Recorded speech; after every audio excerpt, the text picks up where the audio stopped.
Hello friends, welcome to it's M academy. M academy पर आपका स्वागत है। और एक बार फिर से मैं हाजिर हूँ बिहार शिक्षक भर्ती से संबंधित 100 महत्वपूर्ण प्रश्नों को लेकर। अभी तक हम लोगों ने 500 क्वेश्चंस हल कर लिए हैं।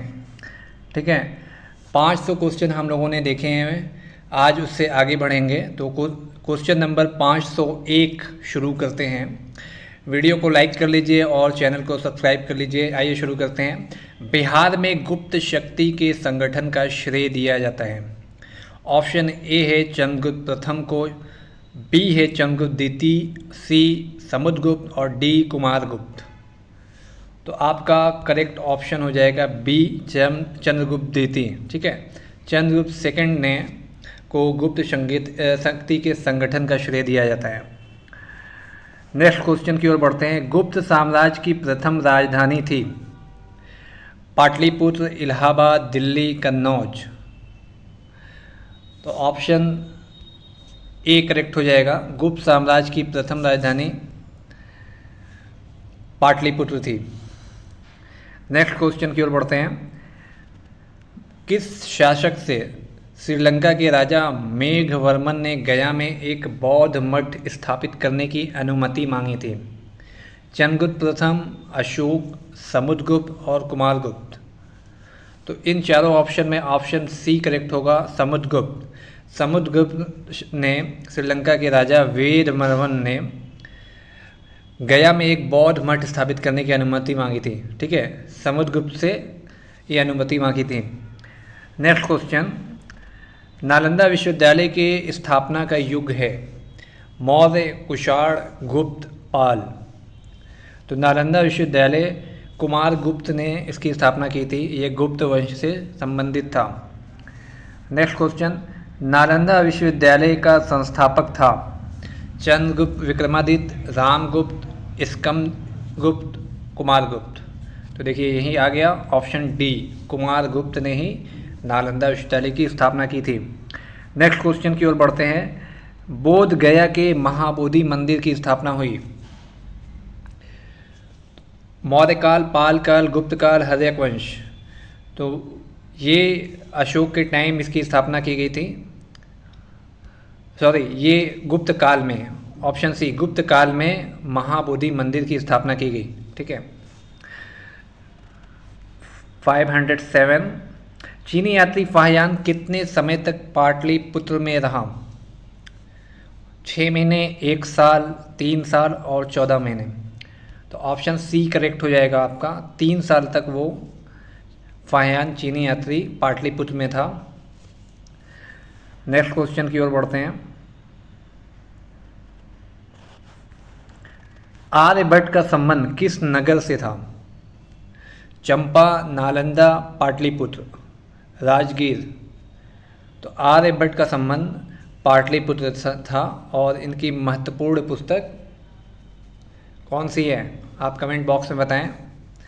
और आर्यभट्ट ने किस चीज़ का आविष्कार किया था? ज़ीरो का आविष्कार किया था आर्यभट्ट ने।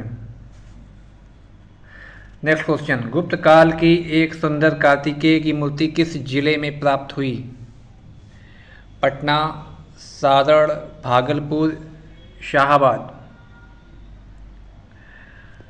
तो ऑप्शन डी करेक्ट हो जाएगा, शाहाबाद। गुप्त काल की एक सुंदर कार्तिकेय की मूर्ति शाहाबाद में प्राप्त हुई थी। बिहार में 7.5 फीट ऊंची बुद्ध देव की एक पीतल की मूर्ति प्राप्त हुई है। गया से, नालंदा से, सुल्तानगंज से, नवादा से। तो ऑप्शन बी करेक्ट है, नालंदा से 7.5 फुट ऊंची बुद्ध देव की एक पीतल की मूर्ति प्राप्त हुई है। Next question. राजगीर के मणिनाग मंदिर में पत्थर पर खोदे हुए गणेश, विष्णु तथा नाग नागिनों के चित्र हैं। यह किस काल के हैं? मौर्य काल, गुप्त काल, परवर्ती गुप्त काल। तो ऑप्शन सी करेक्ट हो जाएगा, परवर्ती गुप्त काल के हैं ये चित्र परवर्ती गुप्त काल के हैं। Next question. राजगिरी में स्थित जरासंध की बैठक का निर्माण किस काल में हुआ माना जाता है? मौर्य काल, गुप्त काल, पाल काल। तो ऑप्शन बी करेक्ट है, गुप्त काल। राजगिरी में स्थित जरासंध की बैठक का निर्माण गुप्त काल में हुआ। 513 तीर भुक्ति का राज्यपाल था जिसे आधुनिक दरभंगा कहते हैं। तो ऑप्शन ए करेक्ट है, गोविंद गुप्त। ठीक है, तीर भुक्ति का राज्यपाल गोविंद गुप्त था। 514 बिहार में बौद्ध विहार का प्राचीनतम केंद्र था नालंदा, विक्रमशिला, उदनपुरी। तो ऑप्शन ए करेक्ट है, बौद्ध विहार का प्राचीनतम केंद्र नालंदा था जिसकी स्थापना कुमारगुप्त प्रथम ने की थी। नालंदा विश्वविद्यालय किस लिए प्रसिद्ध था? चिकित्सा, तर्कशास्त्र, बौद्ध धर्म दर्शन, रसायन विज्ञान। तो ऑप्शन सी करेक्ट है, बौद्ध धर्म दर्शन के लिए नालंदा विश्वविद्यालय प्रसिद्ध था। 516 नालंदा में अवस्थित भारतीय विश्वविद्यालयों में फाहियान किसके शासन के दौरान आया था? हर्ष, कनिष्क, चंद्रगुप्त, विक्रमादित्य, अशोक। तो ये चंद्रगुप्त विक्रमादित्य के शासनकाल में फाहियान आया था और ये 3 साल तक पाटलिपुत्र में रहा। नेक्स्ट क्वेश्चन, यह किसने वर्णन किया है कि मध्य भारत के सभी देशों में मगध देश में सर्वाधिक नगर थे? दंपतियों ने यहाँ चिकित्सालय बनवाए थे जहाँ रोगियों को मुफ्त भोजन तथा दवाएं दी जाती थीं। तो ये किसने कहा है? ह्वेनसांग, मेगास्थनीज, फाहियान, इसिंग। तो ये कथन फाहियान का है। गुप्त संवत का प्रारंभ होता है 302 ईस्वी में, 312 ईस्वी में, 320 ईस्वी में, 322 ईस्वी में। तो गुप्त संवत का प्रारंभ होता है 320 ईस्वी में। ठीक है। नेक्स्ट क्वेश्चन, निम्नलिखित शासकों में किसे भारत का नेपोलियन कहा जाता है? तो ये थे समुद्रगुप्त। ठीक है, समुद्रगुप्त को भारत का नेपोलियन कहा जाता है। नेक्स्ट क्वेश्चन, सौराष्ट्र और मालवा क्षेत्र की विजय किस गुप्त सम्राट ने की? चंद्रगुप्त, समुद्रगुप्त, चंद्रगुप्त सेकंड और स्कंदगुप्त। तो ये ऑप्शन सी करेक्ट है। चंद्रगुप्त सेकंड विक्रमादित्य जिसने उपाधि धारण की, उसने सौराष्ट्र और मालवा क्षेत्र की विजय प्राप्त की थी। प्रयाग प्रशस्ति का रचयिता कौन था? तो ये ऑप्शन बी करेक्ट है, हरिसेन। हरिसेन ने प्रयाग प्रशस्ति लिखी थी। किस गुप्त सम्राट ने दक्षिण भारत में सफल सैनिक अभियान किए? चंद्रगुप्त, समुद्रगुप्त, चंद्रगुप्त द्वितीय विक्रमादित्य और स्कंदगुप्त। तो ऑप्शन बी करेक्ट हो जाएगा, समुद्रगुप्त। समुद्रगुप्त ने दक्षिण भारत में सफल सैनिक अभियान किए। नेक्स्ट क्वेश्चन, प्रयाग प्रशस्ति में किस सम्राट के विजय अभियानों की चर्चा है? चंद्रगुप्त मौर्य, चंद्रगुप्त प्रथम, चंद्रगुप्त द्वितीय विक्रमादित्य, समुद्रगुप्त। तो ऑप्शन डी करेक्ट हो जाएगा। प्रयाग प्रशस्ति में समुद्रगुप्त के विजय के अभियानों का वर्णन किया गया है और इसके रचयिता कौन है? हरिसेन है। प्रयाग प्रशस्ति के रचयिता हरिसेन है। नेक्स्ट क्वेश्चन, मगध पर मिहिर कुल का आक्रमण किस शासक के समय में हुआ था? स्कंदगुप्त, कुमारगुप्त, बुद्धगुप्त, नरसिंहगुप्त। तो ऑप्शन डी करेक्ट है, नरसिंहगुप्त के शासनकाल में मिहिर कुल का आक्रमण हुआ था। 525 मगध के परवर्ती गुप्त शासक का संस्थापक था? कृष्णगुप्त, दामोदर गुप्त, माधवगुप्त, कुमारगुप्त। तो ऑप्शन एक सही है, मगध के परवर्ती गुप्त वंश का संस्थापक कृष्णगुप्त था। नेक्स्ट क्वेश्चन की ओर बढ़ते हैं। मगध के किस परवर्ती गुप्त शासक ने मौखरी शासक को पराजित किया था? कृष्णगुप्त, कुमारगुप्त थर्ड, दामोदर गुप्त। तो ऑप्शन बी करेक्ट है, कुमारगुप्त थर्ड ने परवर्ती गुप्त शासक ने मौखरी शासक को पराजित किया था। मौखरी शासक किसे परास्त कर मगध के अधिकांश भाग को जीत लिया? तो इसने दामोदर गुप्त को पराजित करके मगध के अधिकांश भाग को जीत लिया था। ठीक है, नेक्स्ट क्वेश्चन की ओर बढ़ते हैं। हर्षवर्धन किसे मगध के क्षेत्र में अपना प्रतिनिधि बनाया था? दामोदर गुप्त, आदित्य सेन, जीवित गुप्त, माधव गुप्त। तो ऑप्शन डी करेक्ट है, माधव गुप्त। ठीक है, हर्षवर्धन ने माधव गुप्त को मगध के क्षेत्र में अपना प्रतिनिधि बनाया था। नेक्स्ट क्वेश्चन, हर्षवर्धन के मृत्युपरांत बिहार के कुछ क्षेत्रों में कुछ समय के लिए तिब्बत की संप्रभुता स्थापित हो गई, जिसका अंत किया था आदित्य सेन ने। ठीक है, आदित्य सेन ने तिब्बत की संप्रभुता को समाप्त किया था, जो कि हर्षवर्धन के मरने के बाद बिहार के कुछ क्षेत्रों में तिब्बत का अधिकार हो गया था। तो आदित्य सेन ने उसे आज़ाद कराया था। 530, मगध के किस परवर्ती गुप्त शासक ने अश्वमेघ यज्ञ का आयोजन किया था?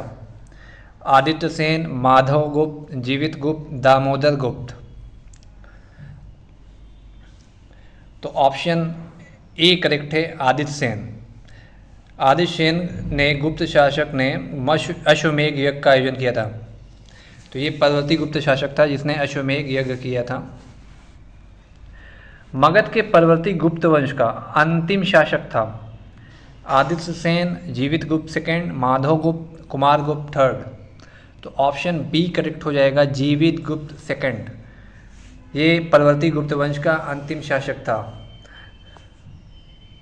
और कृष्णगुप्त प्रथम शासक था। ठीक है, मगध के किस परवर्ती गुप्त शासक को असंख्य शत्रुओं का विजेता कहा जाता है? कृष्णगुप्त, हर्षगुप्त, दामोदर गुप्त। तो ये ऑप्शन ए करेक्ट है, कृष्णगुप्त को असंख्य शत्रुओं का विजेता कहा जाता है और इस वंश का संस्थापक भी कृष्णगुप्त ही था। 533, हिमालय के शत्रुओं को जीता था? दामोदर गुप्त, आदित्य सेन, कृष्णगुप्त, जीवित गुप्त। तो ये ऑप्शन डी करेक्ट है, जीवित गुप्त ने हिमालय के शत्रुओं को जीता था। हर्षवर्धन के मृत्यु के बाद मगध के अंतर्गत एक विस्तृत साम्राज्य स्थापित करने वाला प्रथम शासक था? आदित्य सेन, माधव गुप्त, देवगुप्त, कुमार गुप्त। तो ये ऑप्शन ए करेक्ट है, आदित्य सेन सही जवाब है आपका। ये मगध के अंतर्गत एक विस्तृत साम्राज्य स्थापित करने वाला प्रथम शासक था हर्षवर्धन के मृत्यु के बाद। ठीक है, नेक्स्ट क्वेश्चन, मगध के किस परवर्ती गुप्त सम्राट के शासनकाल में चीनी राजदूत वांग हुएन से भारत की यात्रा की थी? परवर्ती गुप्त सम्राट किसके शासनकाल में? माधव गुप्त, महासेन गुप्त, कृष्णगुप्त, आदित्य सेन। तो ऑप्शन डी करेक्ट हो जाएगा, आदित्य सेन के शासनकाल में चीनी राजदूत ने यात्रा की थी। मगध के गुप्त शासकों का सही क्रम है? तो ये ऑप्शन बी करेक्ट है। सबसे पहले कृष्णगुप्त जो कि संस्थापक था, उसके बाद हर्षगुप्त, जीवित गुप्त, कुमार गुप्त, दामोदर गुप्त, देन महासेन गुप्त, देवगुप्त, माधव गुप्त, आदित्य सेन गुप्त, लास्ट आदित्य सेन। ठीक है, ये परवर्ती गुप्त शासकों का सही क्रम है। नेक्स्ट क्वेश्चन, चीनी यात्री ईत सिंह बिहार का भ्रमण किया 405 ईस्वी में, 635 ईस्वी में, 673 ईस्वी में। तो ये ऑप्शन सी करेक्ट है, 673 ईस्वी में ईत सिंह ने बिहार का भ्रमण किया था और ये एक चीनी यात्री था। हर्षवर्धन के समय में बिहार राज्य में कौन सा विश्वविद्यालय प्रसिद्ध था? चंपारण, गया, पटना, नालंदा। तो ऑप्शन डी करेक्ट है, नालंदा। ठीक है, बिहार राज्य में हर्षवर्धन के समय में नालंदा विश्वविद्यालय काफ़ी प्रसिद्ध था। ऑप्शन 539, चीनी यात्री ह्वेन सांग ने किस विश्वविद्यालय में अध्ययन किया था? तक्षशिला, विक्रमशिला, मगध, नालंदा। तो ऑप्शन डी करेक्ट हो जाएगा, नालंदा विश्वविद्यालय में चीनी यात्री ह्वेन सांग ने अध्ययन किया था और ह्वेन सांग हर्षवर्धन के शासनकाल में आया था और हर्षवर्धन का शासनकाल 606 से 647 ईस्वी तक माना जाता है। ह्वेन सांग ने पाटलिपुत्र की यात्रा किस वर्ष में की? देखिए आ गया 635 ईस्वी, 636 ईस्वी, 637, 638। तो ऑप्शन ए करेक्ट है। 635 ईस्वी में ह्वेनसांग ने पाटलिपुत्र की यात्रा की थी। नेक्स्ट क्वेश्चन की ओर बढ़ते हैं। बोध गया के महाबोधि वृक्ष को क्षति पहुंचाने वाला शासक था। गृहवर्मन, हर्षवर्धन, शशांक, राजवर्धन। तो ऑप्शन सी करेक्ट है, शशांक। शशांक ने बोध गया के महाबोधि वृक्ष को क्षति पहुंचाया था। Next question. ओदंतपुर शिक्षा केंद्र निम्न में से किस राज्य में अवस्थित था? बंगाल, तमिलनाडु, बिहार, गुजरात। तो ऑप्शन सी करेक्ट है, बिहार में ये शिक्षा केंद्र स्थित था। Next question. पाल वंश के संस्थापक थे? Option A Dharmapala, B Gopal, C Devpal, D उपर्युक्त में कोई नहीं। तो ऑप्शन बी करेक्ट है, गोपाल। ठीक है, पाल वंश के संस्थापक गोपाल थे। Next question. विक्रमशिला विश्वविद्यालय का संस्थापक था? धर्मपाल, देवपाल, गोपाल, महिपाल। तो ऑप्शन ए करेक्ट है, धर्मपाल ने विक्रमशिला विश्वविद्यालय की स्थापना कराई थी। 545 विक्रमशिला विश्वविद्यालय की स्थापना किस वंश के शासक ने किया था? तो ये पाल वंश का शासक था, धर्मपाल। ठीक है, ऑप्शन सी करेक्ट हो जाएगा आपका। 546 आधुनिक बिहार के किस जिले में विक्रमशिला विश्वविद्यालय स्थित था? नालंदा, पटना, गया, भागलपुर। तो ऑप्शन डी करेक्ट है, भागलपुर में ये विक्रमशिला विश्वविद्यालय स्थित था। 547 नालंदा महाविहार को आर्थिक अनुदान देने वाला शासक था? तो ये ऑप्शन ए हर्ष, धर्मपाल एवं देवपाल, तीनों ने ही अनुदान दिया था। तो ए करेक्ट हो जाएगा। नालंदा महाविहार को आर्थिक अनुदान इन तीनों ही शासकों ने दिया था। 48 मुंगेर को अपनी राजधानी बनाने वाला पाल शासक? धर्मपाल, देवपाल, रामपाल, गोपाल। तो ऑप्शन ए करेक्ट है, धर्मपाल ने मुंगेर को अपनी राजधानी बनाया था। धर्मपाल इसका राइट आंसर है, ऑप्शन ए करेक्ट हो जाएगा। 549 पाल शासकों द्वारा बौद्ध धर्म के किस संप्रदाय को विशेष प्रोत्साहन दिया गया? महायान, वज्रयान, हीनयान। तो ऑप्शन ए करेक्ट है, महायान। पाल शासकों द्वारा बौद्ध धर्म के महायान संप्रदायों को विशेष प्रोत्साहन दिया गया। किस शासक के काल में शैलेंद्र वंश के शासक ने नालंदा में एक बौद्ध मठ का स्थापना करवाया? गोपाल, धर्मपाल, देवपाल, महिपाल। तो ऑप्शन सी करेक्ट हो जाएगा। शैलेंद्र वंश के शासक ने नालंदा में एक बौद्ध मठ का स्थापना देवपाल के समय में कराया था।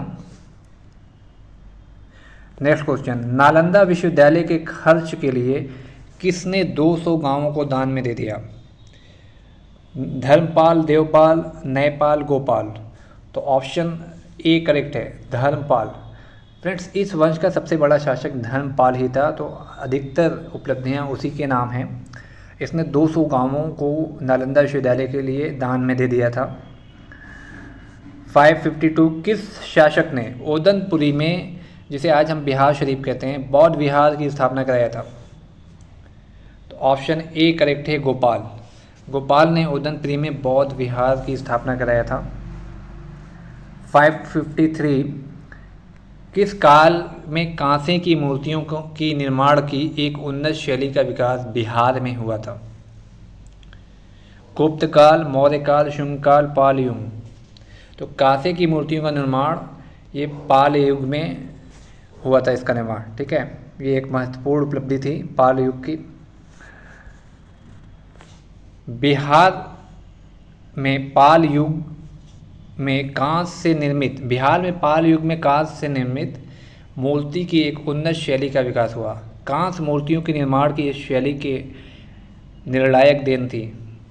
तो ऑप्शन बी करेक्ट है, धीमन एवं विठपाल इस शैली के निर्णायक हैं। इन्होंने इसे दिया था, बनाया था, इस शैली का विकास किया था। 555 पालकालीन कांस्य मूर्ति कलाकार धीमन एवं विठपाल कहाँ के निवासी थे? पटना, मुंगेर, नालंदा, गया। तो ऑप्शन सी करेक्ट है, नालंदा। ठीक है, धीमन एवं विटपाल जो कि कांस्य मूर्ति कलाकार थे, ये नालंदा के निवासी थे। पालकालीन कांस्य प्रतिमाएं सांचे में ढली हैं, इसका साक्ष्य मिलता है नालंदा एवं कुकरीहाल से, मुंगेर से, लोहानीपुर एवं मुंगेर से, या उपयुक्त सभी। तो ऑप्शन ए करेक्ट है, इसका साक्ष्य नालंदा एवं कुकरीहाल से मिलता है। पालकालीन कांस्य प्रतिमाएं सांचे में ढली हैं, इसका साक्ष्य नालंदा से मिलता है। 557 पालकालीन मूर्ति कलाकार धीमन एवं विठपाल समकालीन थे। तो ये ऑप्शन डी करेक्ट है, धर्मपाल एवं देवपाल के ये समकालीन थे।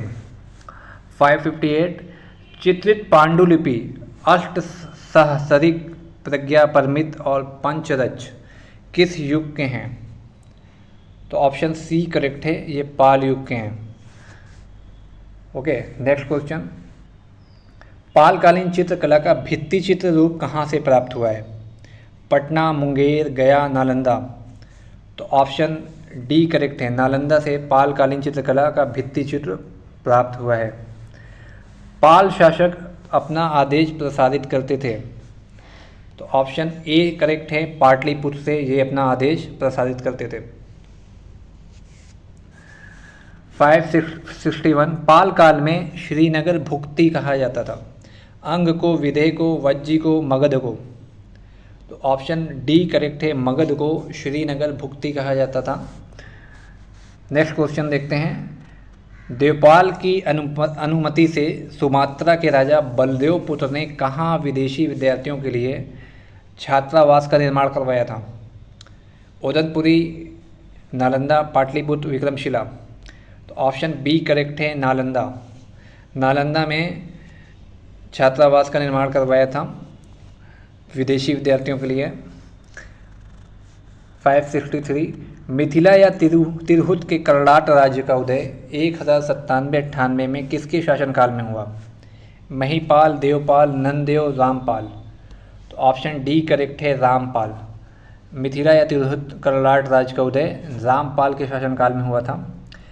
मिथिला के कर्नाट शासकों की राजधानी थी। तो ऑप्शन डी करेक्ट है, सिमरावगढ़।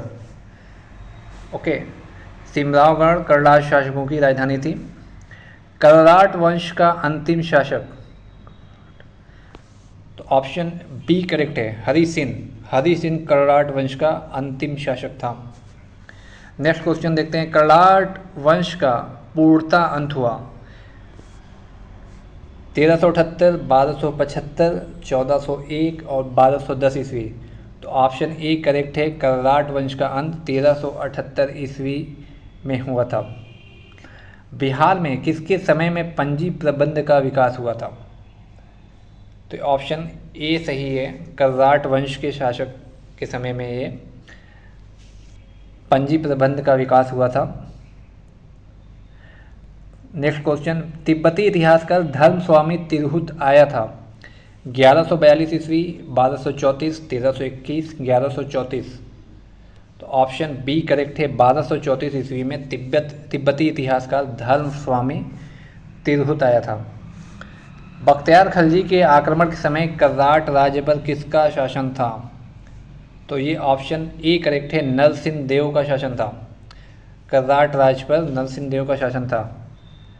570 तुगरिल लुगन के अभियान के समय कर्नाट राज्य का शासक था। हरि सिंह देव, राम सिंह देव, मुल्ला तकिया, महेश सिंह देव। तो तुगरिल तुगन के अभियान के समय राम सिंह देव कर्नाट राज्य का शासक था। नेक्स्ट क्वेश्चन देखते हैं, बिहार का प्रथम मुस्लिम विजेता कौन था? मलिक इब्राहिम, इल्तुतमिश, बख्तियार खिलजी, अली मर्दान।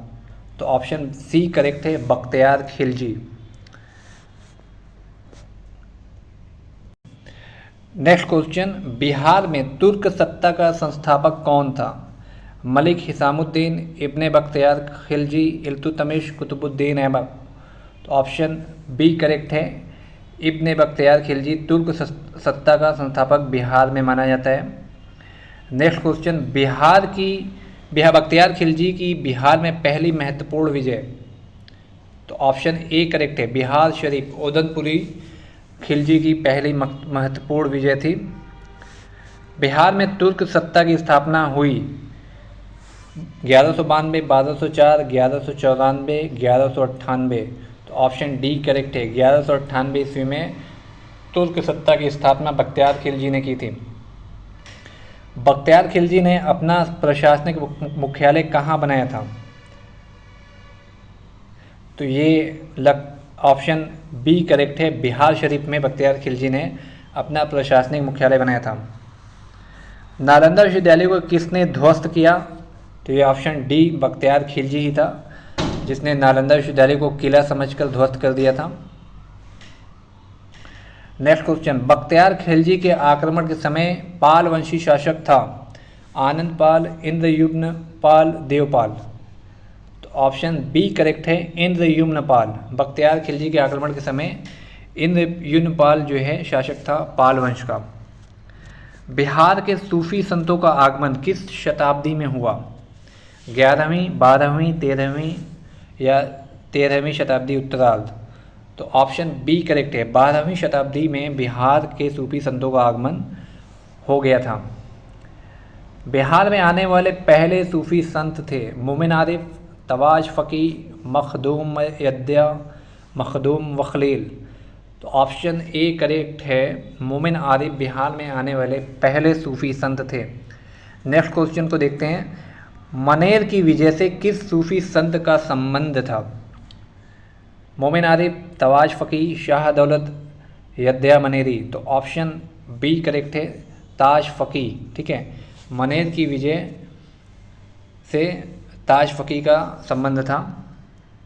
बिहार पर बख्तियार खिलजी के हमले का पहला विवरण प्राप्त हुआ ताजुल हिंद, तबकात नासिरी, तारीख़ मुबारक शाही, ताजुल मासिर। तो ऑप्शन बी करेक्ट है, तबकात नासिरी। इसकी रचना मिनहाजुस सिराज ने की थी। ठीक है, तो इसमें बख्तियार खिलजी के हमले का विवरण मिलता है। नेक्स्ट क्वेश्चन, बिहार में सैनिक अभियान आयोजित करने वाला पहला सुल्तान था ऐबक, इल्तुतमिश, बलबन, अलाउद्दीन खिलजी। सैनिक अभियान इल्तुतमिश, बिहार में सैनिक अभियान आयोजित करने वाला पहला सुल्तान इल्तुतमिश था और इल्तुतमिश ने सुल्तान की उपाधि धारण नहीं की थी। ठीक है, बिहार को दिल्ली सल्तनत के अधीन करने वाला प्रथम सुल्तान था इल्तुतमिश, बलबन, ऐबक, रज़िया सुल्तान। तो ये था इल्तुतमिश। ठीक है, इसने बिहार को दिल्ली सल्तनत के अधीन किया था। नेक्स्ट क्वेश्चन, इल्तुतमिश ने 1225 के लगभग किसे पराजित कर बिहार पर अधिकार किया था? तो 1225 में इल्तुतमिश ने हिसामुद्दीन एवज पर हमला कर दिया था और उसे पराजित करके बिहार पर अधिकार कर लिया था। नेक्स्ट क्वेश्चन, निम्न में कौन सल्तनत काल में बिहार का प्रांतपति नहीं रहा था? तुगान खां, सैफुद्दीन ऐबक, हातिम खां, मुबारिज खां। तो ऑप्शन डी करेक्ट हो जाएगा, मुबारिज खां सल्तनत काल में बिहार का प्रांतपति नहीं रहा था।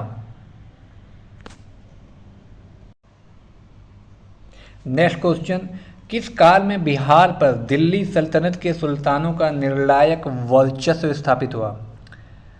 तो ये ऑप्शन सी करेक्ट है, तुगलक काल में बिहार पर दिल्ली सल्तनत के सुल्तानों का जो है वर्चस्व स्थापित हो गया था।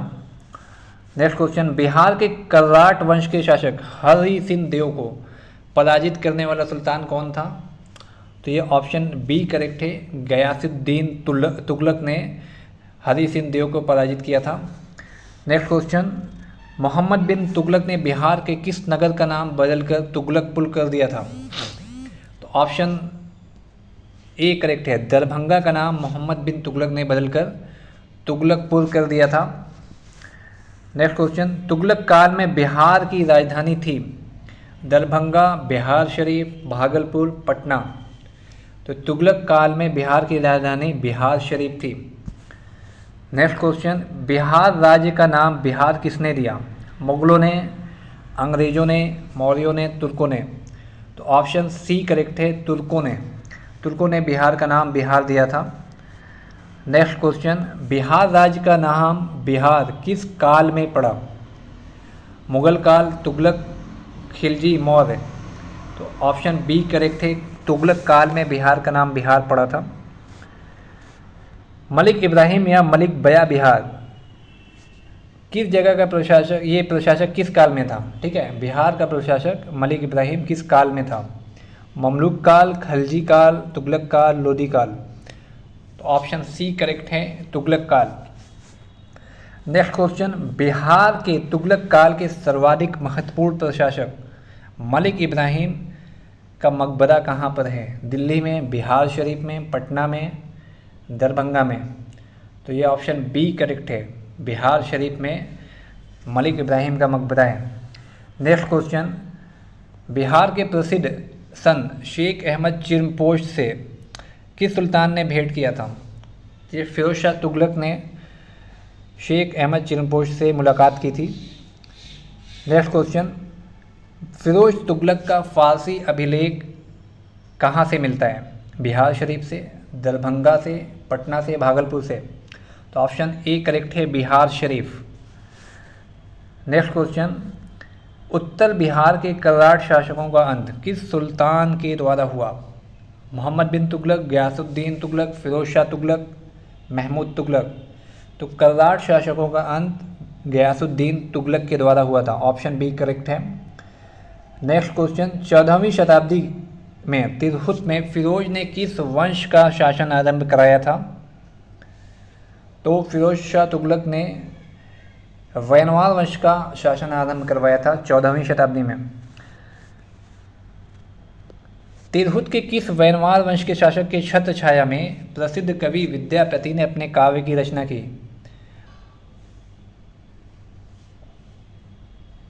तो ये कौन सा शासक था जिसमें विद्यापति ने अपने काव्य की रचना की थी? ऑप्शन सी करेक्ट है, शिवशिन के छत्र छाया में अपने काव्य की रचना विद्यापति ने की थी। नेक्स्ट क्वेश्चन, जो कि सेकंड लास्ट है आज इस वीडियो का, बिहार में प्रारंभिक तुर्क गतिविधियों के संदर्भ में महत्वपूर्ण जानकारी के प्रमुख स्रोत हैं। तो तुर्कों के बारे में महत्वपूर्ण जानकारी हमें मिलती है ऑप्शन ए तबकात-ए नासिरी से, जिसके राइटर मिनहाजुस सिराज हैं। ठीक है, और लास्ट क्वेश्चन आज का, इब्राहिम लोदी के काल में बिहार के किस सूबेदार ने सुल्तान के विरुद्ध विद्रोह किया? तो इब्राहिम लोदी के खिलाफ विद्रोह करने वाला सूबेदार ऑप्शन ए करेक्ट है, दरिया खान हुआने ने इब्राहिम लोदी के खिलाफ विद्रोह किया था। फ्रेंड्स, ये थे 100 इम्पॉर्टेंट क्वेश्चन जो कि बिहार से संबंधित थे। इसे आप अच्छी तरह तैयार कर लीजिएगा। नेक्स्ट वीडियो में हम 100 क्वेश्चन और देखेंगे जो कि इस सीरीज़ का लास्ट वीडियो होगा। फ्रेंड्स, वीडियो पसंद आया हो तो लाइक कर लीजिए और चैनल को सब्सक्राइब कर लीजिए। फ्रेंड्स, चैनल को ज़रूर सब्सक्राइब कीजिए। I need your support please. Thank you.